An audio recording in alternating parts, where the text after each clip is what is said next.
Ito na ang subukan ng mga kagamitan na aglimat. Dito makikita kung tunay ba o kaakibat. Sinasabing magaling daw sa lahat, pero kapag sinubukan naman ito ay wasak. Bihira lang ang nakakapasa sa pagsusulit ko, basta madiniwala lang sa nakaukit. Si Commander Batugan nagsusubok sa iyong tangan. Huwag na huwag mo susubukan eh, kasi subok na yan.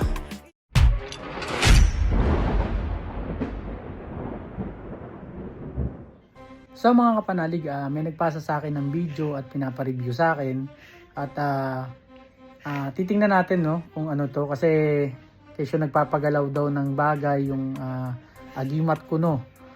Pero kasi dati akong magician, so alam ko yung tricks na pinakita niya. So panoorin nyo muna yung video na to bago ko i-explain.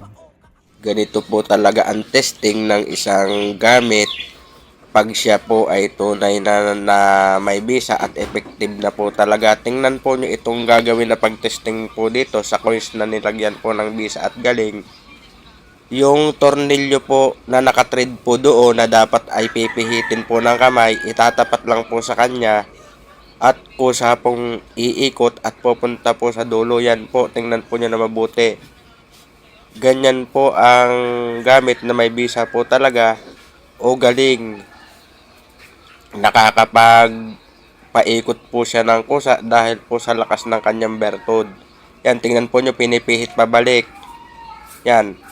Yang may tornilyo po na yan, wala po yan baterya. O tingnan po nyo, normal na normal at yan po ay tanso. Yan. Uulitin po uli. Yan, tingnan po nyo. Iikot po. Pero nung bago po yan tinesting, pinihit po para pasara. Ngayon kusa lang umikot.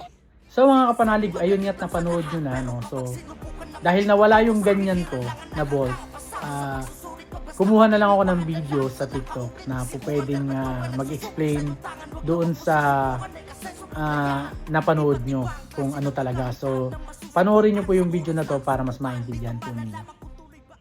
Turo nga pala sa inyo ang papatong bulsa na nag-viral sa TikTok na kusa siyang maangat kahit yung mini-ikot. Yan. Ayan na siya guys, oh. Diba? Kusa siyang maangat. Ang daong ginagalaw. Na akong pinipindot yan guys. Ayun natin yung mahulog pa yan, oh. Diba? Medyo matagal na yung magic trick na yan guys. Bali ang nangyari kasi dyan, kaya umangat yan dahil may magnet. May magnet siya tapos may battery din sa ilalim. Papakita ko sa inyo guys kung paano ko tatanggalin yung battery. Yan, papasok mo nilang yan kasama yan sa babayaran. Tapos ikot mo lang yung bolts na yan para matanggal yung battery sa likod. Ayo, pag sinagad mo siya, ikot-ikutin mo lang hanggang sa mahulog yung pinakailalim. Yan lang siya guys. Yan, may battery siyang, may memory siyang battery. Tapos, yan lang, papasok mo lang dyan. Ayun, try natin siya, ibabalik natin ulit para papakita ko sa inyo kung paano ulit yung magic trick na yan. Yan, kinabit ko yung battery. Kaya nang bala guys, kung saan nyo tatago yung magnet. Ako sa dyan ko lang nilagay eh. Yan, para di ako mahirapan. Yan, check nyo na lang po sa yellow basket ko. Bye-bye! So ayun nga mga kapanalig at napanood nyo na no. So yan po ay magnetic bolt. So yan ay ginagamit naming mga magician sa pagtitricks no. Yan po ay may battery sa loob. Tapos pag nadidikit po yan sa magnet, kusa pong umiikot yung bolt na parang tinutulak niya palabas. So kadalasan nga pong ginagamit ko dyan na pang tricks dati nung nagmamagic pa ako, ay ginagamitan ko ng PK ring or yung tinatawag na magnetic ring para pag dinikit ko dun sa dulo, hindi halata kasi iisipin nila na normal na singsing lang yun pero magnetic yun.